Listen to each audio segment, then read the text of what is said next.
Hey, Al, Scott Horton here. It's always safe to say that one should keep at least some of your savings in precious metals as a hedge against inflation.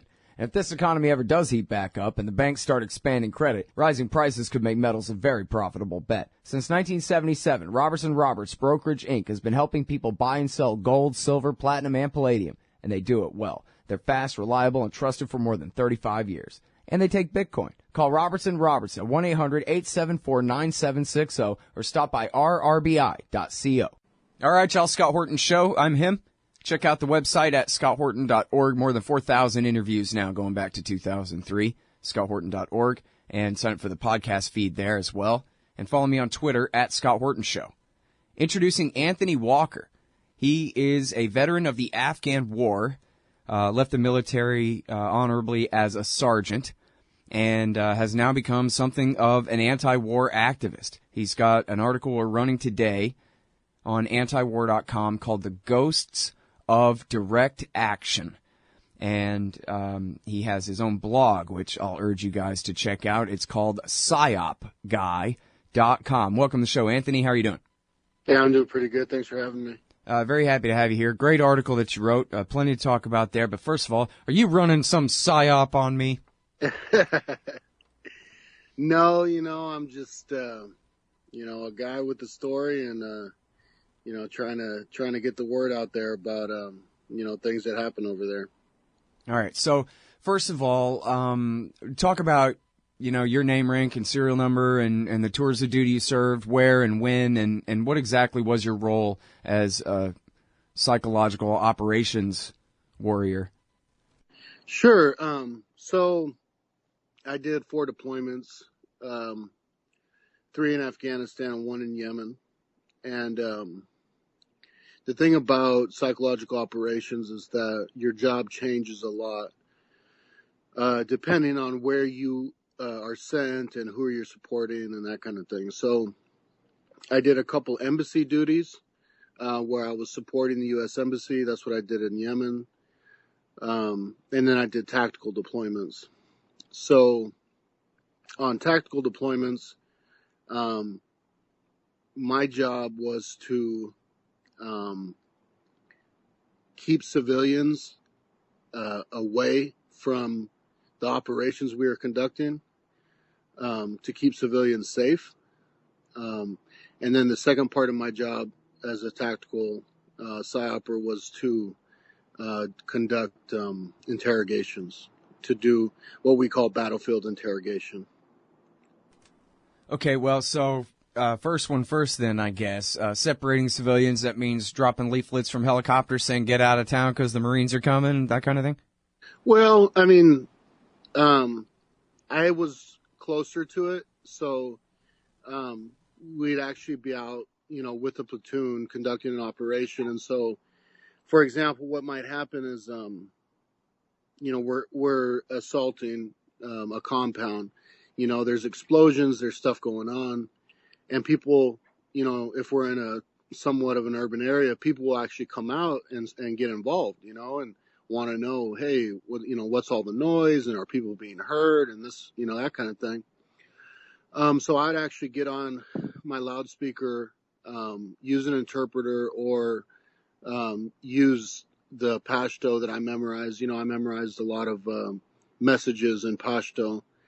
And I would get out there and say, go back into your home, stay away. This is not for you. You'll be safe as long as you're in your home, and that kind of thing. Mm-hmm. And these are on night raids primarily?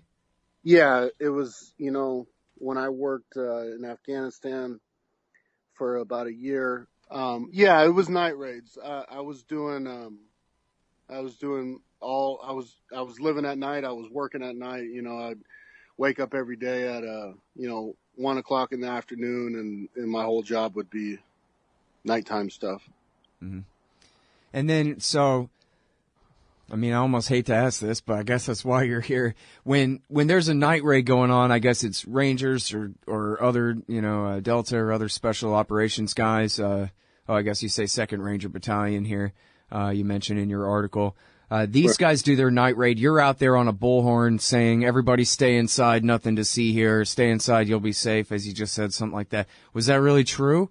how often did neighbors get involved, and how often did, innocent people get caught up in these raids? I mean, assuming the guilt of the person being raided, just for the sake of argument. Right. Well, people would get out and get involved in operations a lot, I mean, it just, it really is human nature. You hear something going on in your neighborhood, and of course you're going to want to get out there and see what's going on. And another thing, we might have snipers climbing up on top of the roof of a home that we're not assaulting, but is adjacent to the compound we're assaulting, So if you got, if you're not even living in the compound we're interested in, but there's someone on your roof with a gun, of course you're going to, do something about it. You're going to shoot at him or go outside and say, what the hell are you doing up on my roof, and that kind of thing. So, I mean, we were involved with civilians on the battlefield a lot. And as far as, how it really went down, sometimes I would be able to do my job and I'd be able to get them out of the way. And a lot of times they would just end up getting shot or getting harmed in some way, simply because, when you're a trained killer, you see everybody as a threat, You don't think, oh, this is just a civilian. You think this is a person that's going to do something, to kill me or hurt me. So then, I mean, I guess, it's hard to be specific about, how it happens in general, but you're saying, I think it sounds like you're implying there, people get shot when they come outside, even if they don't have an AK necessarily. They're not necessarily coming to join the fight on their neighbor's behalf, but just to see what's going on. But to a ranger in the middle of a raid, hey, any Afghan coming in my peripheral vision's getting shot, forget it, that kind of thing. Is that what you're saying? Yeah, I mean, that happens a lot. But I will have to say that it depends on who you're working with. I don't like making broad generalizations, because certain platoons were just the absolute epitome of surgical special operations force. They would not harm anybody that didn't deserve it or that wasn't a bad guy. They would get in there, they would take prisoners, they would only shoot if they had to, and they would stay away from civilians, and they would keep civilians safe. But then, I would work with another platoon, and it would be a whole different story. And, someone might peek their head out of their compound to see what's going on, and they're getting shot at. Yeah. And now, so when it comes to these night raids, did you have, I don't know if you ever had the firsthand information, but did you have a very good impression of how often they actually found the guy they were looking for, and or killed the guy that they were looking for, and or, whether it made sense to be looking for the guy that they were after, or whether, because we hear these stories that basically whoever rats on the guy over the hill first wins. And if you don't inform on your neighbor first, like in the old Soviet Union, if you don't inform on your old neighbor first, they might inform on you first. So that's who ends up getting raided, is just average schmucks who are accused by other schmucks. Well, in terms of who's getting raided, in my experience, and I think this goes for most of the operations that are conducted in Afghanistan, the decision to go after somebody is usually based on signals intelligence. So it's based on an analysis of their call patterns and who they're talking to and who they're connected to via cell phones. Human intelligence is really unreliable, and I think out of over 100 raids, maybe one of them was based on human intelligence. All the rest were based on signals intelligence. And did the signals intelligence seem that much more accurate to you, as far as the connections here? Because we're all just 6 degrees from Kevin Bacon or whatever, right? It was accurate, but in my opinion, having, gone in with the intelligence guys and sit there and see how they do what they do, I just thought that it seemed rather easy to get caught up in that dragnet of what would place you on a list of saying this is a bad guy. So you might be in contact with somebody, you might be talking to somebody on the phone as an Afghan, and you don't really have any intention. You're not trying to facilitate IEDs or really anything at all. It just might be a friend or a family member, but that person would, become, oh, well, maybe this is somebody we should go after, So I just thought it was really easy to kind of get caught up in that, to be on that list of potential bad guys. Mm-hmm. Well, and then you even have people who are in contact with this guy who's not necessarily part of the Taliban. Now they're under suspicion too, based on a maybe in the first place with this guy. Yeah, exactly. And now, I'm sorry, go ahead.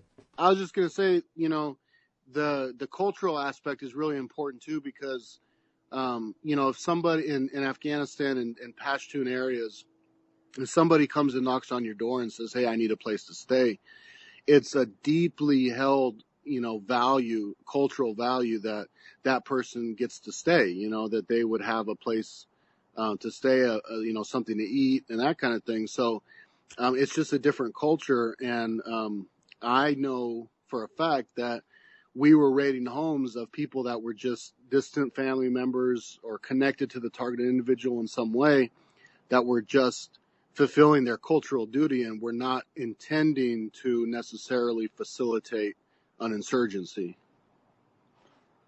Yeah, and then they get caught up, imprisoned, and or shot too.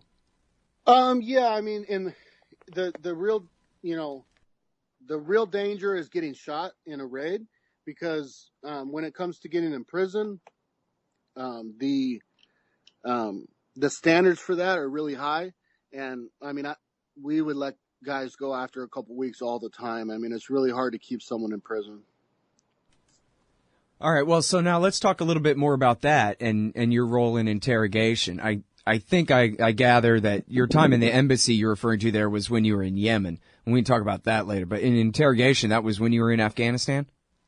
Yeah, interrogation was when I was in Afghanistan and when I was supporting JSOC direct action missions. Mm-hmm. And then, well, so maybe you can, clear something up, because what we've heard, of course, what's obviously a fact, is they rewrote the Army Field Manual right after they changed the law to say that everybody back to the Army Field Manual. With the Detainee Treatment Act of 2005, they rewrote it, and in Appendix M, they left in all kinds of temperature manipulation and sleep deprivation, and I forget stress positions or not. I think stress positions are still in there, and we've also had some journalism over the time, although much less than we would like, about the Bagram prison, but also the wink, wink, nudge, nudge, elbow, elbow, secret Bagram prison that where less law applies, where maybe the CIA has more reign, or maybe where higher value targets are kept and where Appendix M is applied to them. So I just wonder, if you can tell us anything about that.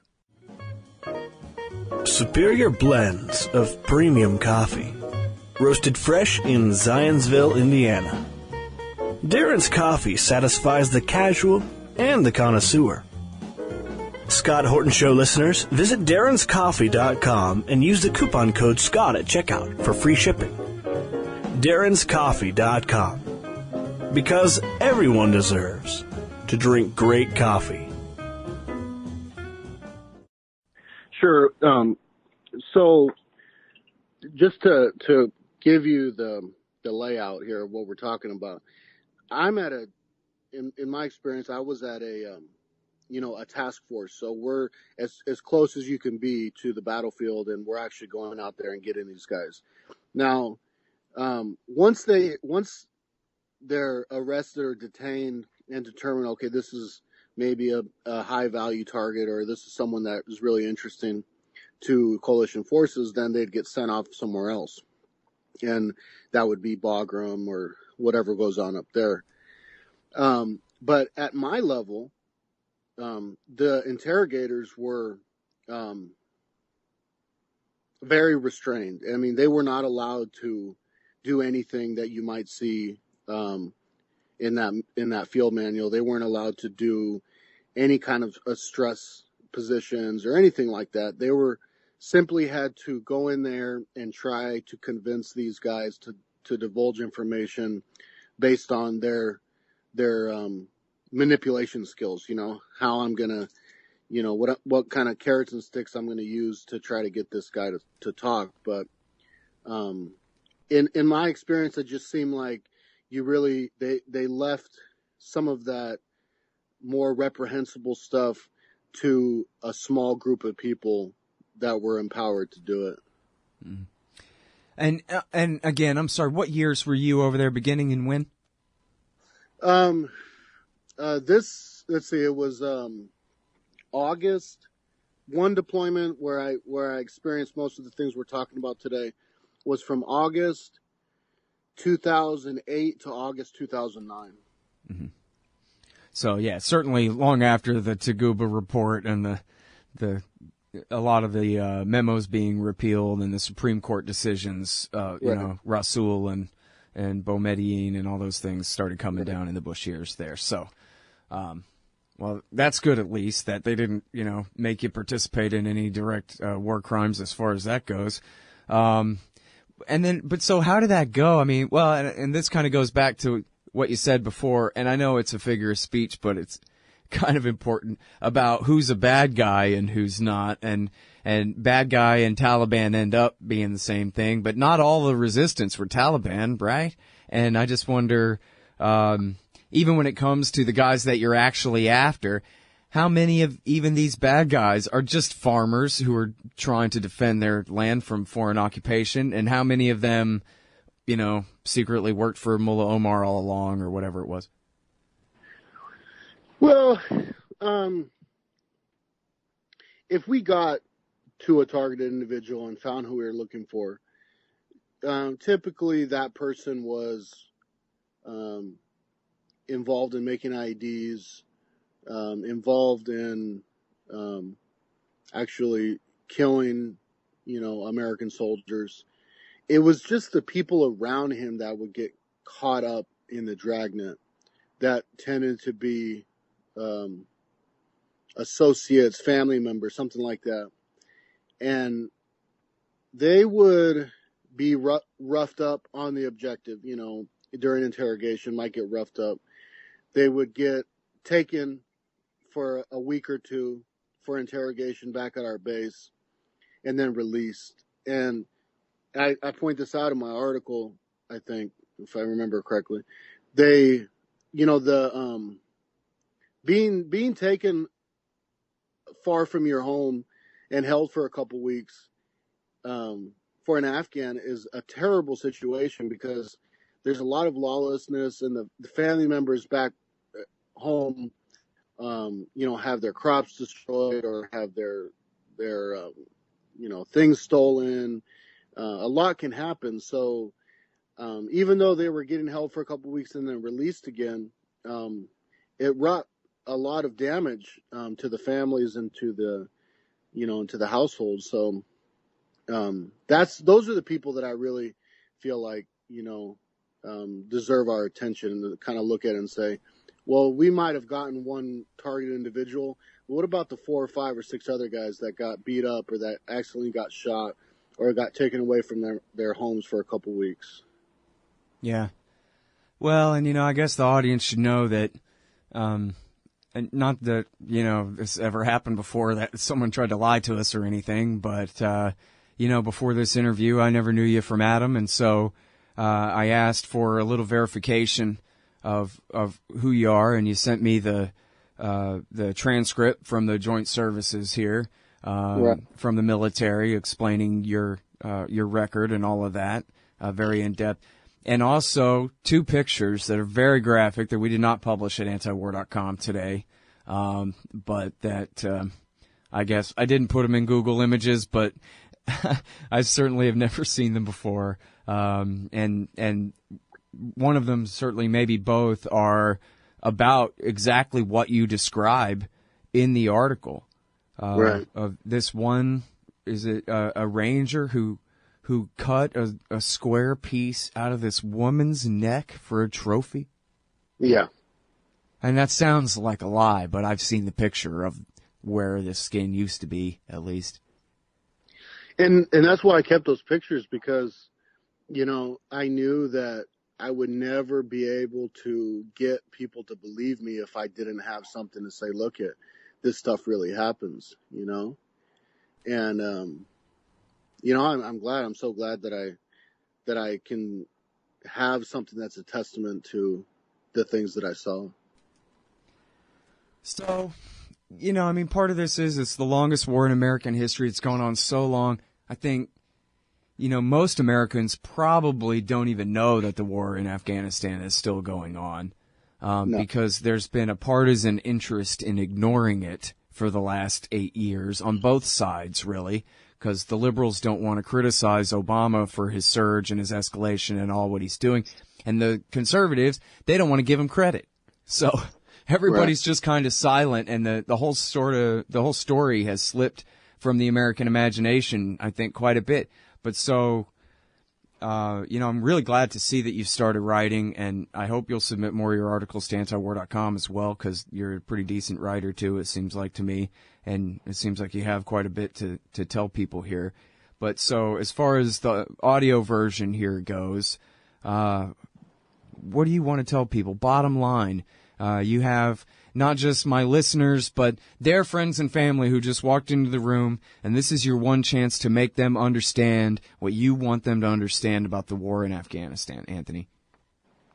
I think what's most important to me that people understand is that no matter what intention you have, no matter what reason you have for going to war, once young boys that know nothing of the world outside of their little bubble, once they get into situations that the army, the military forces them into, they have to make decisions that no young man should ever have to make.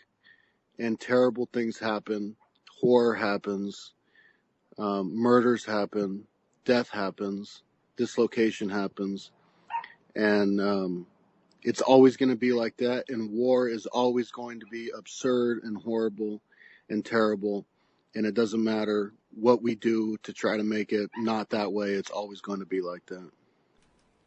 Yeah, I think people, and, you know, we were all raised this way, right? This is probably a big part of how you ended up in the Army in the first place, is we spend our entire youths watching football games and watching these fancy commercials for aim high and be all that you can be, and we're looking for a few good men. And war is basically like standing around in your dress uniform with a shiny silver sword, you know, strutting around and getting paid a lot of money and prove that you're a real man, you know, as you make the transition to full adulthood and all of these things.